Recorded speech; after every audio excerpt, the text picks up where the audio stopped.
12월 4일 주일 오전 예배를 시작하겠습니다.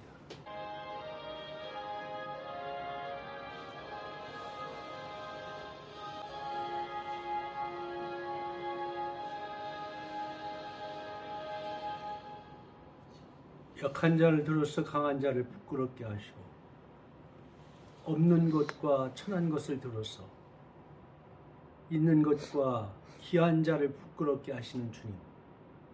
십자가의 도가 멸망하는 자들에게 미련하게 보이지만은 구원을 얻는 우리에게는 하나님의 능력이 되게 하신 주님. 누구든지 그리스도 안에 있으면 새로운 피조물이라고 말씀하신 주님. 이전 것은 지나갔으니 보라 새 것이 되었도다고 말씀하신 주님. 오늘 귀한 예배 자리에 동참하게 하신 하나님 감사합니다. 이 예배를 하나님 기뻐 받아주시고 이 예배를 통해서 우리 심령이 주님이 형상 남는 아름다운 은혜의 시간 될 수 있도록 도와주시옵소서. 감사를 드립니다. 예수 그리스도의 존귀하신 이름으로 기도하였습니다. 이 시간 우리를 대표해서 문영주 목녀님께서 시간은 우리를 대신해서 박승철 목자님께서 가정교회 리더십 1번 발표해 주시겠습니다. 할렐루야. 먼저 너무 부족한 저를 이 자리에 세워주신 하나님께 영광 돌리며 찬송합니다. 기도하겠습니다. 사랑과 은혜의 아버지 하나님, 12월 첫째 주일을 맞이하여 주님 앞으로 나와 주님을 찬양하고 거룩한 예배를 드릴 수 있게 은혜 내려주셔서 감사드립니다. 지난 한 주간도 우리의 삶을 지켜주시고 우리의 안전을 보호하여 주시고 축복하여 주셔서 감사합니다. 2020년도 한 달 채 남지 않았습니다. 지난 시간을 되돌아보며 우리는 주님의 기쁨보다 내 자신을 기뻐하는 일을 더 많이 하고 주님의 유익보다 내 자신의 유익을 더 구하기 바빴습니다. 힘들 때마다 주님을 의지하는 것이 아니라 우리의 힘으로 해결하려고 애쓰고 무엇을 결정할 때도 주님에게 아뢰는 것이 아니라 우리의 생각과 의지대로 결정하곤 했습니다. 또한 항상 기뻐하고 서로 사랑하고 범사에 감사하라고 한 주님의 말씀을 거역하고 항상 불평하고 불만하고 불신하며 주님의 말씀에 게으르게 살았습니다. 전지전능하신 주님, 우리 마음속에 있는 모든 근심과 걱정, 염려와 아픔, 그리고 우리의 힘들게 하고 불행하게 하고 나태하고 위선적이고 교만하게 하는 모든 마귀의 악한 생각을 거둬주시고 주님의 사랑과 은혜, 순종과 믿음, 찬양과 기도, 지혜와 능력으로 우리를 무장해 주시옵소서. 이 세상의 헛된 욕망과 욕심과 허영을 모두 버리고 우리가 더욱 성실하고 착실하게 주님의 이름에 누가 되지 않는 삶을 살게 하소서. 부족하고 연약하고 허물 많은 우리의 죄를 이 시간 주님 앞에 내려놓고 회개합니다. 언제나 주님만 바라보고 의지하는 삶을 살게 하옵시고 온 마음을 다하여 온 뜻을 다하여 온 힘을 다하여 주님을 찬양하고 경배하게 하소서. 새생명교회가 주님의 능력과 권능으로 세워지고 부흥하게 하시고 주님의 삶을 본받아 새생명교회가 주님의 은혜와 축복이 충만하여서 땅끝까지 주님의 복음을 전파할 수 있게 도와주소서. 이종현 목사님이 말씀을 선포하실 때 목사님의 영육간의 강건함으로 듣는 자나 전하는 자나 감사와 은총이 흘러넘치게 하옵소서. 또 우리에게 보는 눈, 듣는 귀, 깨닫는 마음을 주셔서 주님의 말씀이 저희 입에서 떠나지 않게 하옵시고 우리에게 하나님 아버지께 응답받는 기도를 할 수 있도록 능력 내려 주시옵소서. 우리 대한민국 축구가 16강에 들어간 쾌거가 있습니다. 이 모든 것이 다 주님의 은혜인 것을 믿사오며 주님의 의로 나라가 세워지고 경제가 살아나고 평화를 되찾고 온 국민이 주님의 성전 가운데서 한 지체가 되어 한 마음 한 뜻으로 주님을 찬양하게 하소서. 우리 삶의 모든 것을 주님께 맡깁니다. 주님이 우리 삶의 중심이 되어주시고 우리가 개인적으로 실제적으로 주님과 친밀한 관계를 맺고 모든 것을 주님의 뜻과 계획 안에서 이루게 하시고 주님의 십자가의 고난이 헛되지 않게 하소서. 아멘. 우리의 자녀들이 건강하고 올바른 가치관과 인생관을 가지게 하옵시고 이 세상의 쾌락을 사모하는 것이 아니라 주님의 사역에 복된 쓰임 받을 수 있도록 주님이 인도하여 주시옵소서. 아멘. 두려워하지 말라. 내가 너와 함께함이라. 놀라지 말라. 나는 네 하나님의 됨이라. 내가 너를 굳세게 하리라. 참으로 너를 도와주리라. 참으로 나의 의로운 오른손으로 너를 붙들리라 하신 주님, 올 한 해도 잘 마무리할 수 있도록 도와주시옵시고 오늘 이 예배 시간 시종을 함께하여 주실 줄로 믿사오며 우리의 유일한 구주이신 예수님의 이름 받들어 기도합니다. 아멘. 할렐루야, 안녕하세요. 예. 오늘 제가 발표하는 리더십은 최인규 목사님의 이제 가정교회 리더십인데 이게 보니까 제 85차 목자를 위한 가정교회 컨퍼런스 내용이더라고요. 그래서 평신도인 제가 하기는 좀 벅찬 건데 어차피 가정교회는 순종하라 해서 그냥 순종하는 마음으로 하겠습니다. 리더십이라는 것은 지도자로서 갖춰야 할 자질을 말하는 것인데 목사님은 원하든 안 하든 리더입니다. 물론 가정교회에서는 목자나 목녀도 리더입니다. 리더는 이끌다, 인도하다는 단어입니다. 리더는 나이 한 명 이상, 나 외에 한 명 있으면 누구나 리더가 되고 부모는 아이들의 리더인 것입니다. 리더는 무인도에서 혼자 살기 이전에는 모든 것에서 리더라는 단어가 성립이 되는 것입니다. 리더십은 여러 종류가 있는데 목회자는 리더에서 평신도를 활성화해서 제자 만드는 특정된 리더입니다. 리더의 정의는 다른 사람을 움직여서 공동체 존재의 목적을 달성하는 영향력을 말하는데 즉 남을 통해서 일하지 못하면 리더가 아니라고 합니다. 성경 공부가 좋아서 목사나 목자가 된 분들은 남을 통해서 일한다는 개념이 좀 부족하고 내가 배운 성경의 지식을 선포하면 된다는 잘못된 사고방식을 가지고 있다고 최인규 목사님은 지적하고 있습니다. 내가 아무리 성경책을 많이 읽고 영성이 높아도 남을 통해서 일하지 않으면 리더가 아닌 것이라고 말하고 있습니다. 리더가 되기 위해서는 방향, 즉 어디로 가야 하느냐를 정확한 목표를 정하고 세워놓고 진행하지 않으면 그것을 모르는 목회자들이 많이 있습니다. 그래서 목표를 정확하게 설정하지 않은 목회자들이 많이 있다고 합니다.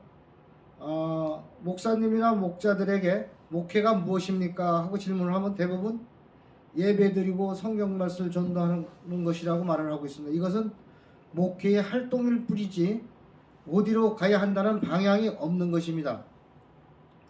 새생명교회처럼 가정교회를 운영하는 교회는 영혼구원 제자훈련이라는 정확한 존재 목적이 즉 목표가 확실하기 때문에 리더가 되기가 쉽습니다. 성도들과 같이 자기를 위해서는 가기 위해서 성도들과 같이 함께 하기 위해서는 동기부여를 해야 하는데 그러기 위해서는 기술과 능력이 필요하므로 방향 설정과 동기부여에 대한 방법을 알고 있어야 합니다. 목회자들은 방향을 설정해 놓고 시작하지 않고 대부분 방법에서 시작을 하기 때문에 세미나를 통해 배운 방법을 신도들에게 적용하려고 하는데 대부분 이렇게 몇 년간 열심히 하다가 지쳐서 포기하게 되는 예가 빈번합니다. 따라서 목사님들이 세미나를 간다고 하면 성도들이 겁을 덜컥 냅니다. 이번에는 어떤 방법을 가져와서 또 접목시키려 할까? 성도들이 거부 반응을 보이게 되는 것입니다. 진정한 리더가 되기 위해서는 방향이 확실하게 세워져 있어야 동기가 부여되는 것이라고 말하고 있습니다. 동기부여는 소명이 있어야 가능한 것인데 진정한 소명은 하나님으로부터 시작하는 것으로 하나님의 필요성이 보여야 하며 필요성을 채워주기 위한 강렬한 욕구가 있어야 한다는 것입니다. 즉 확실한 소명감을 갖고 목회를 해야 한다는 뜻입니다.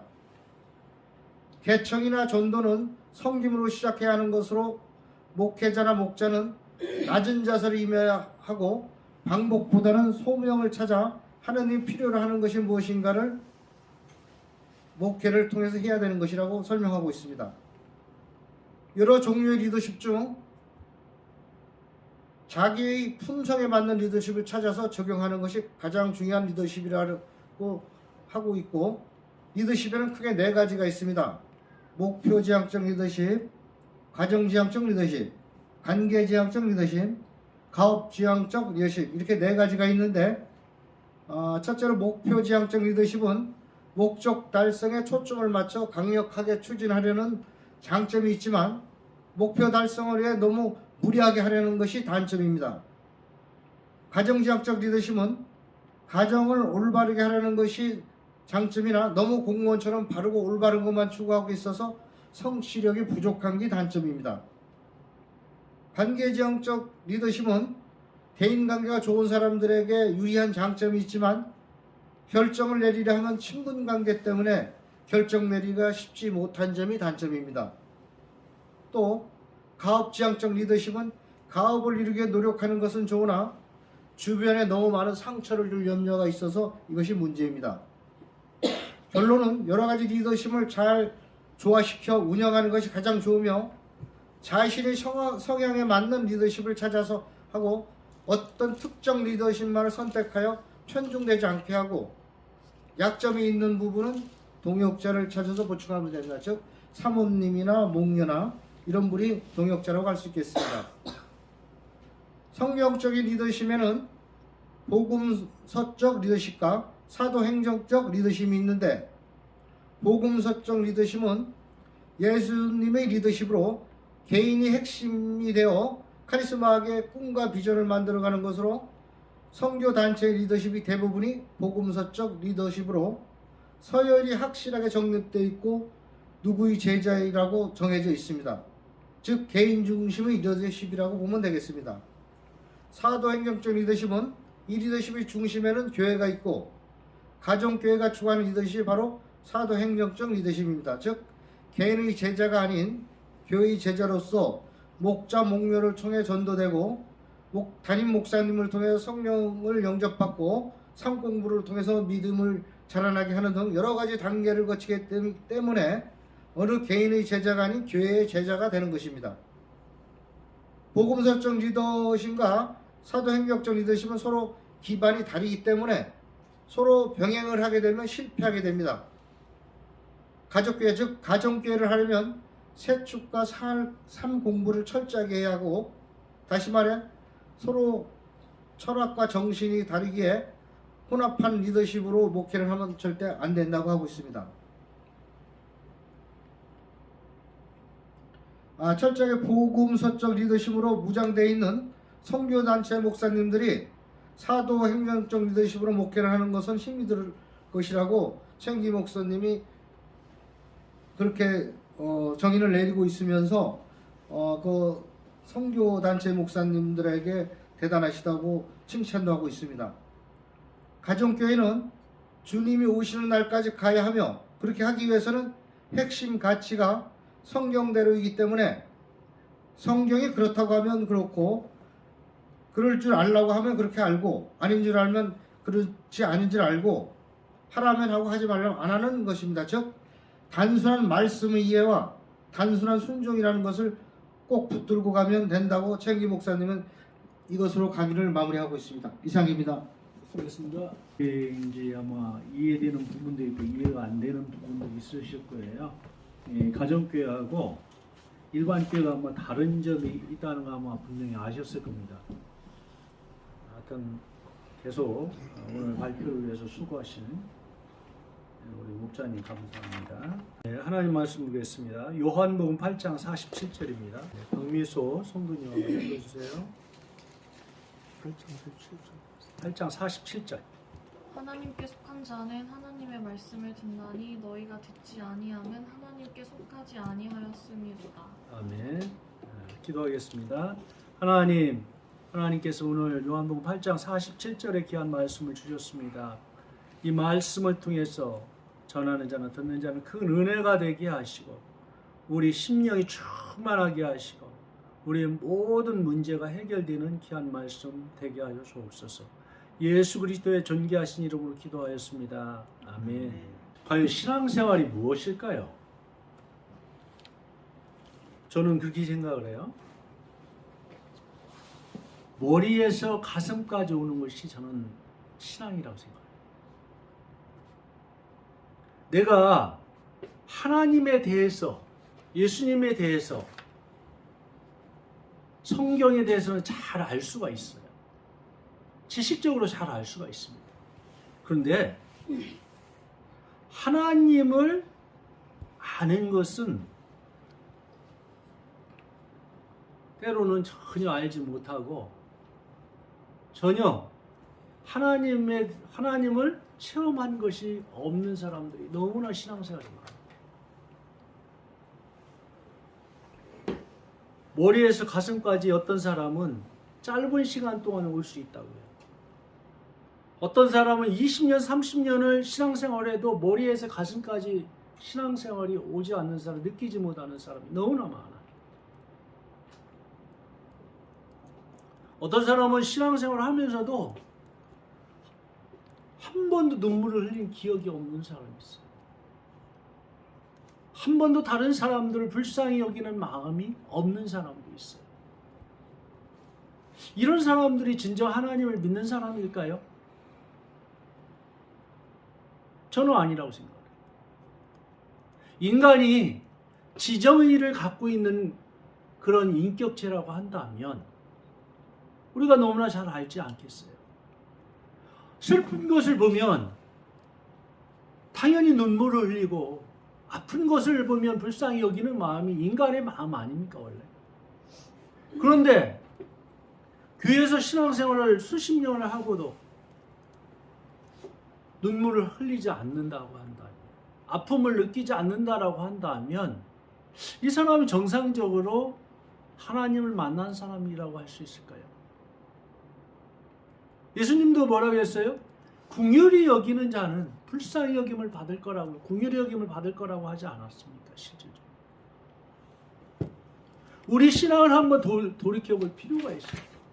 우리는 정말 지식적인 신앙을 쌓는 사람인가? 아니면 체험적인 신앙을 내가 갖고 있는 사람인가? 인간의 변화는 연민에서 오는 거예요. 인간의 변화라는 것은 다른 사람들을 불쌍히 여기는 마음, 다른 사람의 고통을 느끼는 마음, 다른 사람의 상처를 갖다가 싸매고자 하는 그런 마음이 있는 사람들에게 변화가 있는 것 같아요. 여러분 지난 한 주일을 살면서 이런 마음이 있었습니까? 이런 가슴에 어떤 감동이 있었습니까? 만약에 그와 같은 것들이 있다라고 한다면 여러분은 정상적인 신앙생활을 하는 사람이고 여러분은 하나님을 제대로 만난 사람이라고 볼 수가 있는 거죠.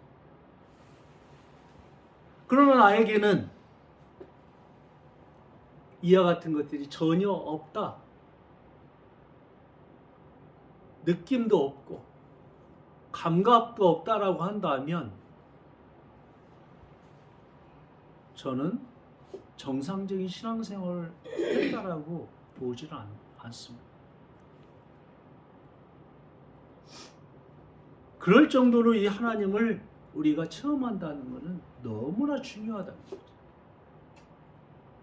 저는 수십 년 동안 신앙생활을 하면서 너무나 이와 같은 주위에서 사람들을 너무나 많이 봤어요.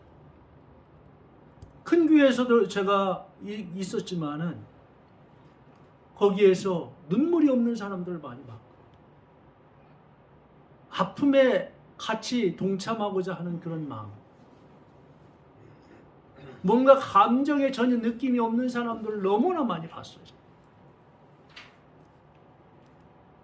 무엇보다도 여러분이 그와 같은 사람이 안 되기를 바랍니다. 자, 하나님이 오늘 제목에 보면 뭐라고 했습니까? 하나님은 말씀하신다. 여러분에게 끊임없이 말씀하신다는 거예요. 하나님. 다른 신앙하고 기독교가 다른 건 뭐냐면 하나님은 말씀하신다는 거예요. 끊임없이 순간마다 날마다 여러분에게 말씀하신다는 거예요. 근데 여러분이 만약에 그 말씀하신 것을 만약에 듣지 못한다라고 한다면 여러분은 신앙생활을 잘 알지 못하거나 병들었거나 아니면 여러분은 너무나 여러분 양심 자체가 굳어졌다는 거예요. 하나님은 말씀하시는 4가지 중요한 요소가 있어요. 그건 뭐냐면 하나님은 각자 개인에게 독특하게 다르게 말씀하신다는 거죠. 목자님에게, 목녀님에게, 미소나 또 다른 사람, 다른 성도님들에게 다르게 말씀하신다는 거예요. 똑같이 말씀하시지 않아요. 그래서 신앙생활에 많은 논쟁이 일어납니다. 나는 하나님의 음성을 들었느니, 나는 하나님의 놀라운 기적을 체험했는지, 여러 가지 얘기를, 나는 환상을 봤느니 여러 가지 얘기를 많이 해요. 그런데 중요한 건 뭐냐면 각자 하나님은 독특하게 임한다. 독특. 그 대표적인 예로 우리는 어떻게 하냐? 성경에 보면 모세가 가시떨기 나무에서 불이 붙는 것을 봤어요. 그러면 여러분에게도 가시떨기에 불이 붙는 게 나타날까요? 안 나타날 겁니다. 왜? 하나님은 독특하게 하나님이 여러분에게 말씀하십니다. 그러니까 사람이 독특하게, 어떤 사람은 방언을 통해서 하나님의 역사가 나타나고, 어떤 사람은 삶을 통해서 공급하심을 통해서 나타나고, 어떤 사람은 하나님께서 전지전능한 어떤 전능한 하나님 형태로 나타나고, 어떤 사람은 찬양을 통해서 감동을 받는 사람이 나타나고, 사람마다 이게 다 다르다는 거죠. 그리고 반드시 이것이 하나님으로부터 오신 말씀이라고 한다면 반드시 여러분은 어떤 걸 알게 되면 그분이 하나님이라는, 그 말씀하신 분이 하나님이라는 것을 안다는 거예요. 자, 내가 전혀 느낌이 없는데 어떤 사람이 불쌍하게 느껴졌다. 나는 그전에 그런 마음이 없었는데 그런 마음이 생겼다. 그것은 하나님께서 주셨다는 거죠, 자체가. 그렇죠? 어떤 나는 전혀 생각을 안 했는데 어떤 생각이 순간적으로 떠올랐다. 그것도 하나님이 주신 거예요. 하나님은 여러분 이성을 통해서, 상식을 통해서, 경험을 통해서 뿐만 아니라 초자연적인 역사를 통해서 하나님은 여러분에게 말씀을 하셔요. 그리고 그 말씀이 하나님으로부터 나왔다는 걸 알게 된다고 한다면 그 말씀을 받은 사람은요, 하나님이 나를 통해서 어떤 말씀을 주셨는가를 안다는 거예요. 무엇을 하나님께서 원하시는지를 안다는 겁니다, 자체가. 그리고 하나님이 말씀하시면 그건 결국에 하나님이 여러분을 만난 거라고 생각해요. 많은 사람들이 생각을 어떻게 생각하냐면 하나님을 만나면 어떤 하나님의 어떤 형상이 나타나서 하나님을 만나준다든가 말하는 거로 생각을 해요. 그렇지 않아요. 하나님은 다양한 모습으로 여러분을 만나주기를 원하는 거예요. 어떤 사람은 성경을 통해서 말씀하시고요, 어떤 사람은 기도를 통해서 말씀하시고, 어떤 것은 성령님을 통해서 말씀하시고, 어떤 사람은 환경을 통해서 말씀하시고, 어떤 경우는 목사님의 말씀이라든지 성도들의 말씀이라든지 심지어 안 믿는 사람까지도 여러분에게 말씀을 하시는 수가 있다는 거예요. 그분이 하나님이라는 사실을 여러분이 아셔야 돼요.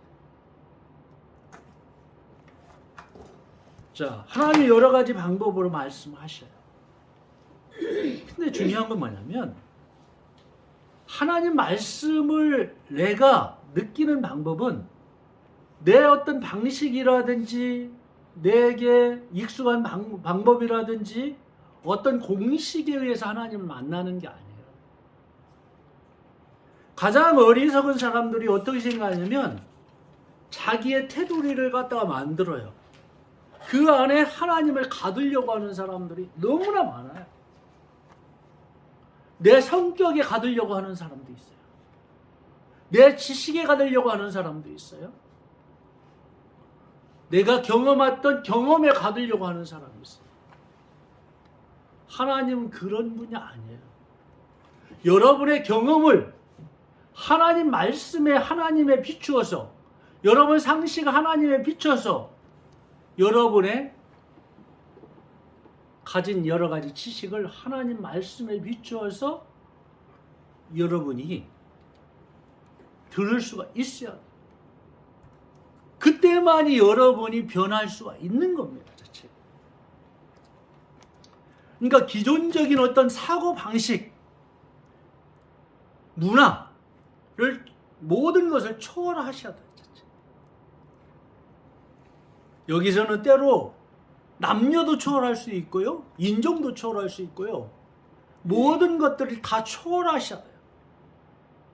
그런 한계 안에 갇히면 안 됩니다. 그 대표적인 경우가 어디냐면 사도행전 10장에 나와요.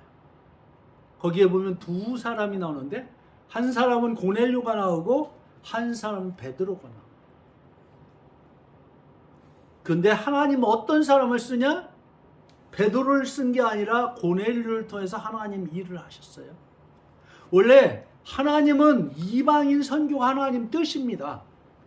유대인을 통해서 예수님을 안 믿는 이방인들이 예수님을 믿는 것이 하나님의 뜻이었어요. 그걸 어떻게 하느냐? 성령이 오자마자 놀라운 역사가 일어났는데 사도행전 1장 8절에 보면 여러분 잘 아실 겁니다. 오직 성령이 너에게 하면서 너희가 권능을 받고 예루살렘과 온 유대와 사마리아와 땅끝까지 이르러 증인이 되라고 했거든요. 그런데 신기하게 베드로는 예수님이 수제자예요. 그리고 예수님으로부터 아주 선택받은 3명의 제자 중에 한 사람 아니에요? 베드로와 요한, 야고보. 예수님이 가는 곳에 다 쫓아갔어요. 뿐만 아니라 예수님이 일으켰던 이적들을 다 봤어요. 그리고 심지어 예수님이 부활한 것들을 목격을 한 사람이에요.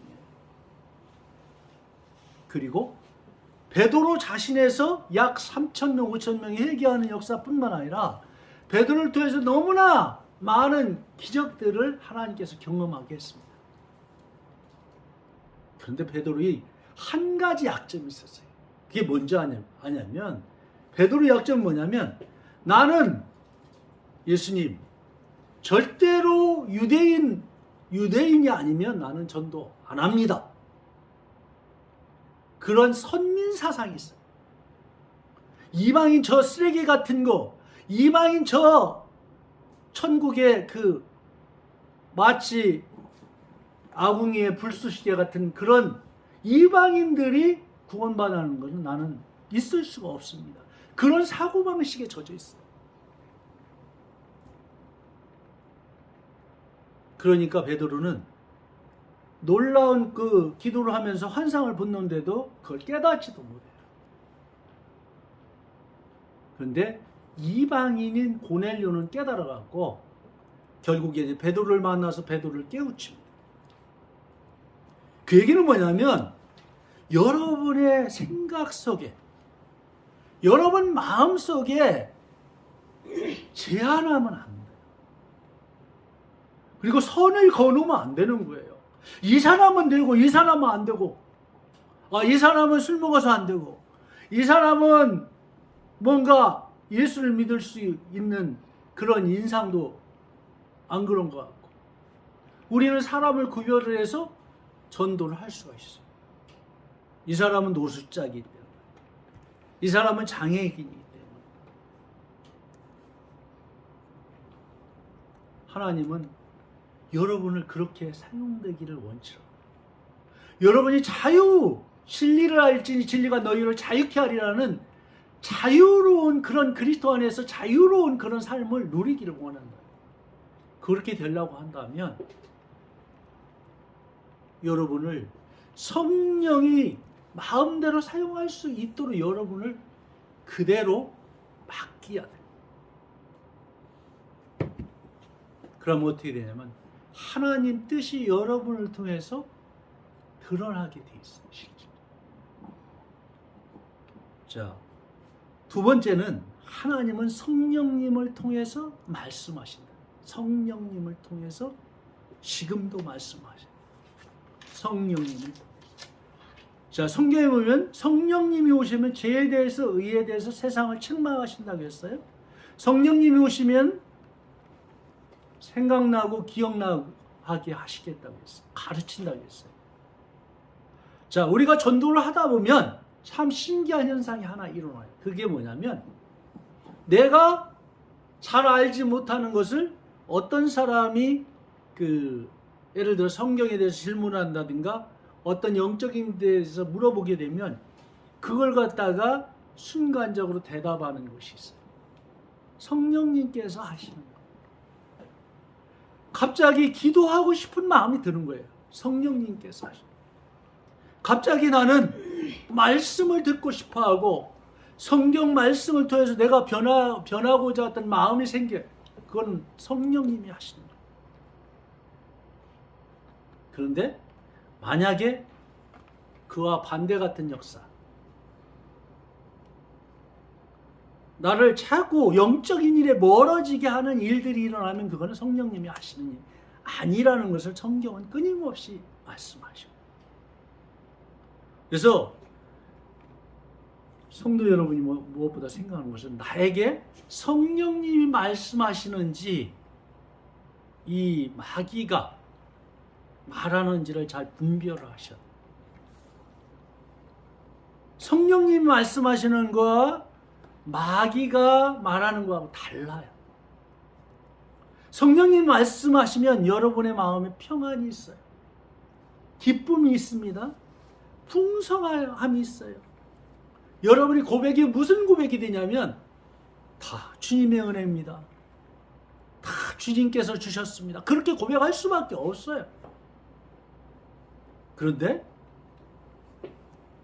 내가 수고하고 내가 노력하고 내가 열심히 해서 됐다라고 생각하는 사람은 아직 성령님께서 그를 갖다가 완벽하게 사용을 하지 못하는 것이죠. 그래서 나를 갖다가 잘 돌이켜볼 필요가 있어요. 자, 성령님께서 말씀하시지만 하나님이 끊임없이 여러분에게 뭔가를 보여주기를, 감춰져 있는 것을 드러내기를 원합니다. 그게 뭐냐면 계시라고 합니다. 계시. 모든 종교는 계시가 없어요. 그런데 유일한 기독교는 계시가 있어요. 여러분에게 감추은 것을 보여주는 것입니다. 덮여 있는 것을 갖다가 펼쳐서 보여주는 거예요. 여러분, 이 계시를 여러분이 들을 수가 있어야 돼요. 볼 수가 있어야 돼요. 그래서 성경은 뭐라고 하냐면, 그러면 이 계시가 올 때 첫 번째는 하나님은 나에게 어떻게 말씀하실까? 라고 우리가 깊이 생각해 볼 필요가 있어요. 그리고 하나님은 언제 나에게 말씀하시는지를 여러분들이 아셔야 돼요. 그리고 어떻게 하면 내 인생에서 하나님 말씀하신 것을 실제적으로 개인적으로 내가 경험할 수가 있을까? 너무나 이게 중요한 겁니다. 그래서 하나님이 만나는 방법이 5가지가 있어요. 첫 번째는 우리가 하나님 말씀 성경을 읽는다. 두 번째, 진리의 영인 성령님께서 그 말씀을 가지고 진리를 계시한다. 세 번째는 그 계시된 진리의 말씀이 이제 나의 인생을 조정하게 한다. 자, 하나님께서 진리의 말씀을 가르쳐 줬는데 내 인생을 조정하지 않으면 하나님 말씀을 들은 겁니까? 안 들은 겁니까? 안 들은 거잖아. 그러니까 하나님 말씀을 듣는 것도 중요한 건데 더 중요한 건 내 인생을 갖다가 조정해야 되겠죠. 그죠? 하나님의 말씀을 내가 순종할 수 있도록 내 인생을 조정해야 돼. 그러고 나서 순종하게 되면 어떻게 되냐면 하나님의 하시고자 하는 일들이 나를 통해서 이루어진다. 그렇다고 한다면 여러분은 하나님을 만나는 5가지의 그 일 중에서 나는 어떤 일들을 잘 못하고 있을까? 하나님을 만나고자 하는 내가 말씀을 읽지 않는다. 하나님 만날 수 있습니까? 없습니까? 못 만나죠. 설사 하나님이 나타나도 분별할 수가 없겠죠. 하나님이 말씀을 안 읽으면 성령님께서 진리를 갖다가 보여줄 수가 없죠. 가르쳐 줄 수가 없죠. 그러니까 하나님 말씀을 읽는다는 것이 이렇게 중요하다는 사실을 여러분이 아셔야 돼요. 또 하나님은 어떤 방법으로 말씀하시냐면 기도를 통해서 말씀하셔요. 기도를 통해서. 기도를 통해서 말씀하십니다. 많은 사람들이 기도를 착각하는 게 있는데 뭐냐면 기도를 할 때 혼자 열심히 자기 말만 해요. 그렇게 하시면 그건 기도가 아니에요. 기도는 혼자 기도하는 게 아니라 들을 줄 알아야 돼. 내가 이걸 기도를 했는데 하나님이 뭐라고 말씀하시네? 라는 것이 느껴져. 만약에 나는 기도를 하는데 한 번도 들은 적이 없다. 말씀도 들은 적도 없고 어떤 감정도 느낀 적이 없고 어떤 예를 들어서 생각도 없다. 그러면 여러분 기도 잘못하십니다. 기도는 반드시 쌍방간에 이루어지는 교제의 느낌이 있는 거예요. 자, 기도하는데 어떤 사람이 갑자기 생각난다? 그건 기도라고 볼 수가 있죠. 근데 기도는 신기한 게 뭐냐면 내가 전혀 생각하지 못한 것들을 생각이 나요. 그 일들을 할 수 있는 마음을 줘요. 근데 그 일들을 보면 이전에 하지 않았던 일들을 그런 마음을 줘요.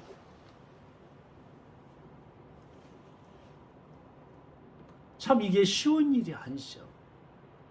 참 자기 의지대로 자기 생각대로 자기의 어떤 사고방식이라든지 자기 가치관을 변하는 게 쉬워요? 안 쉬워요? 모든 싸움이 일어나는 원인이 어디에서 있는지 아세요? 자기의 가치관이 있어서 그래요. 자, 아내와 남편이 가치관이 다를까요? 똑같을까요? 아내와 남편이 행복이 같을까요? 틀릴까요? 틀리죠. 이런 것 때문에 너무나 많은 문제들이 일어나요. 그런데 하나님은 여러분의 가치관을 바꾸기를 원해요. 포기하기를 원해요. 그것을 때로는 버리기를 원해요. 잘 돼요, 안 돼요? 자, 우리 문화 속에서 쉽게 안 바뀌어집니다. 왜?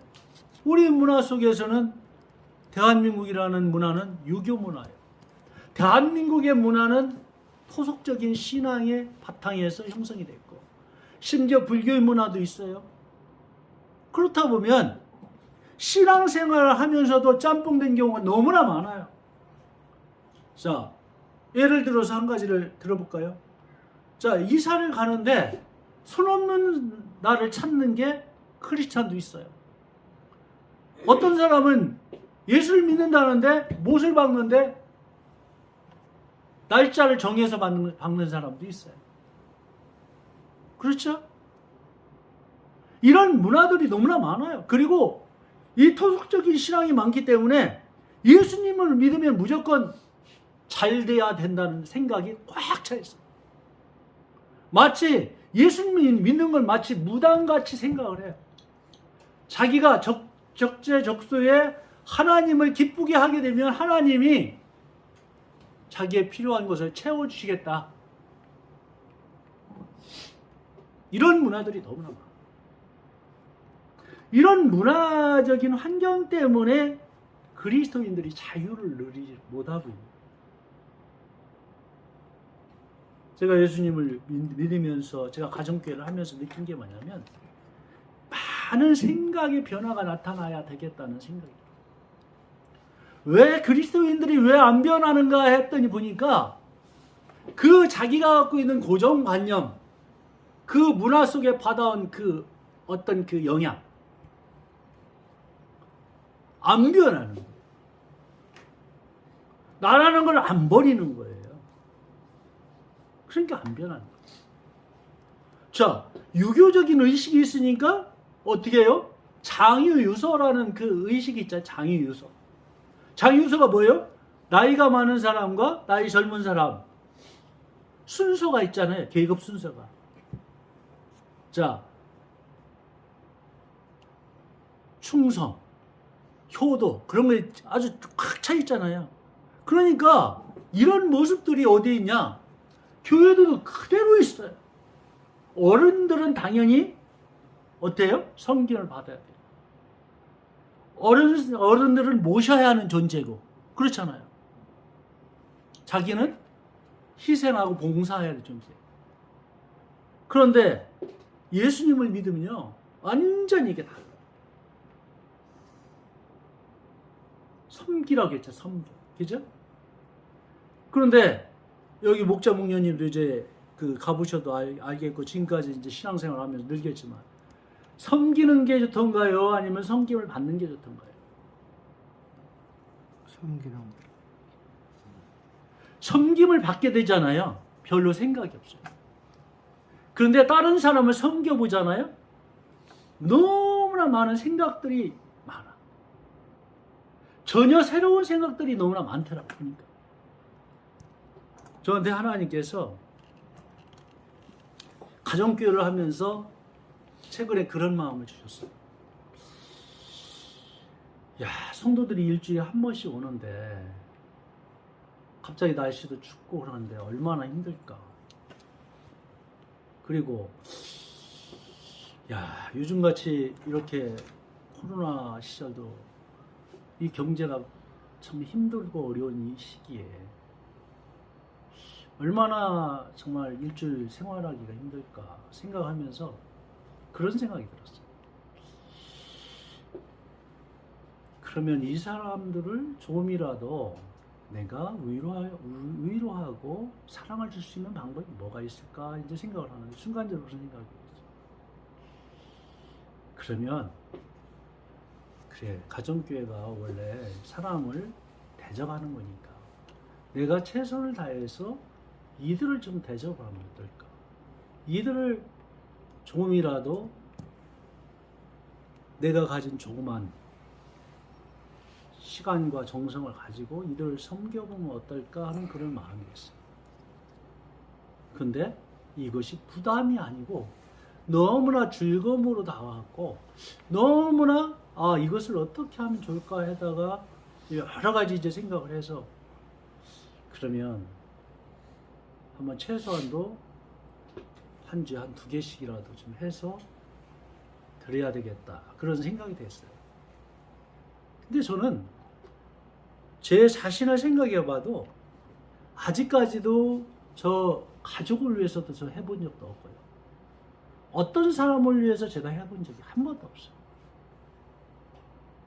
어떻게 보면 이것은 내 일생에 처음 하는 거예요. 그런데 제가 느낀 게 뭐냐면 너무나 다른 생각을 가졌어요. 너무나 많은 생각을 갖게 됐어요. 그리스도의 삶은 뭔가 새로운 전환을 가져야 되는구나. 그리스도의 삶은 사람들의 무슨 혁명 같은 그런 것들을 던져지지 않고는 감동이 되고 변화가 되지 않겠구나. 그래서 저는 너무나 감사해서 이거 참 최선을 다해서 한다고 한다면 참 놀라운 변화가 일어나겠구나 하는 그런 생각이 들었어요. 자, 이와 같은 것을 하나님 마음을 주셨는데 나를 조정하면 되잖아요. 내가 마음을 바꾸면 되잖아요. 내가 그 일에 기쁨으로 하면 되잖아요. 그런데 하나님께서 너무나 놀라운 것들이 일어나는 거예요.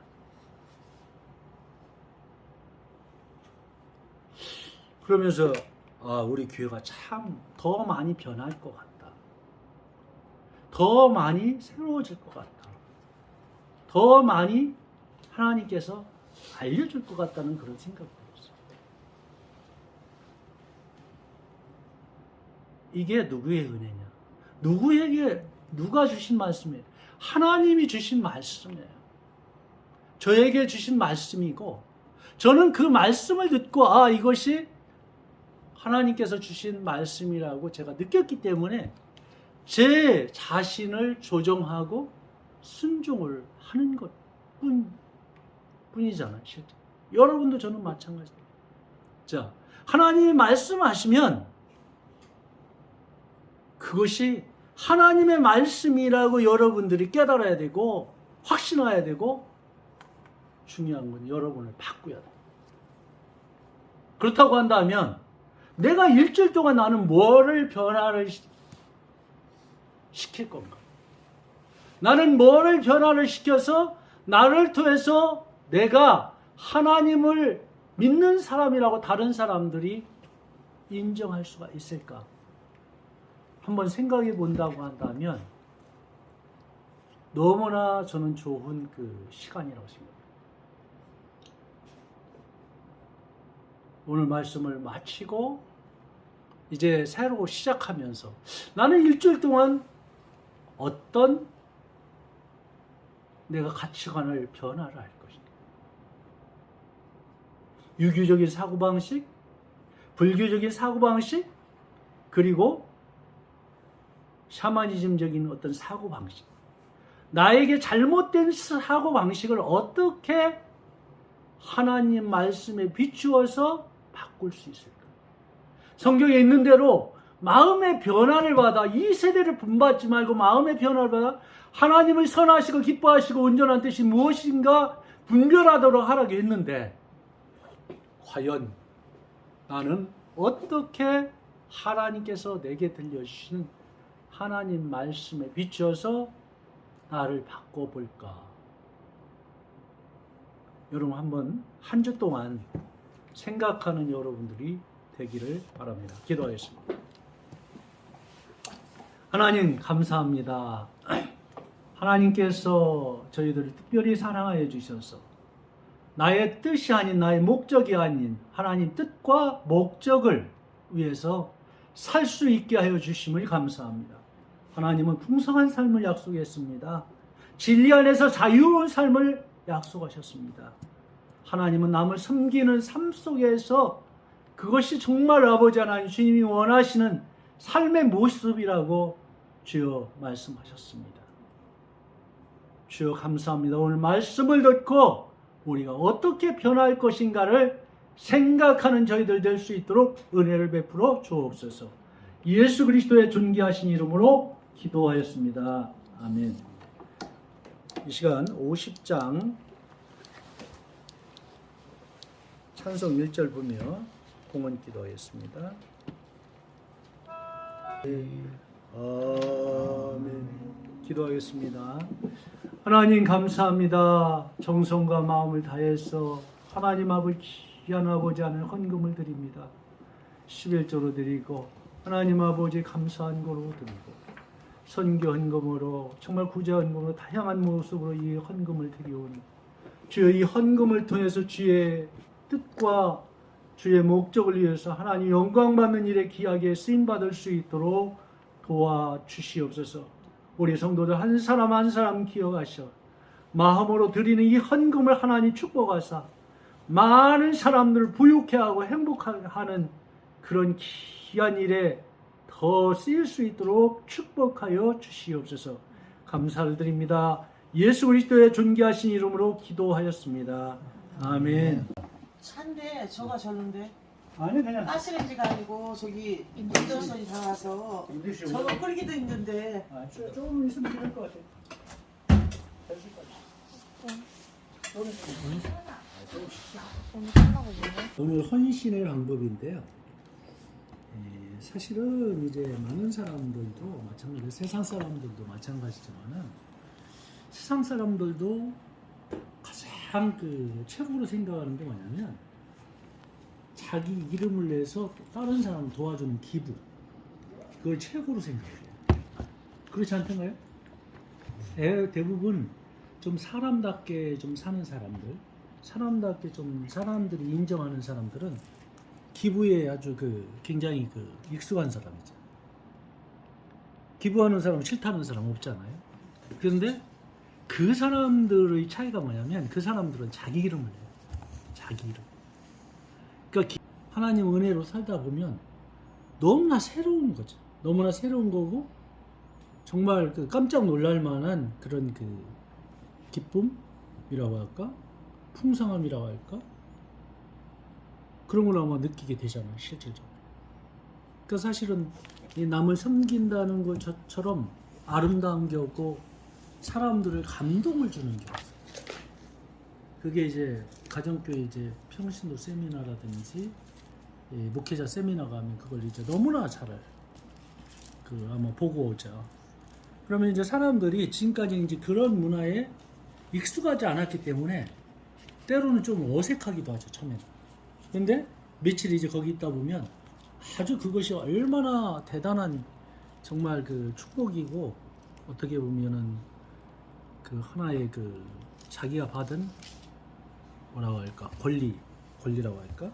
우리는 이제 그동안 너무나 의무감에 의해서 내가 섬기고 의무감에 의해서 사람들을 뭐 예를 들어서 도와주고 막 그랬는데 그런 것들이 이제 너무나 자연스러운 거죠. 자기가 오히려 어떤 섬김을 받을 수 있는 위치에서 다른 사람을 섬긴다는 것 같이 아름다운 게 없어요. 그리고 보세요.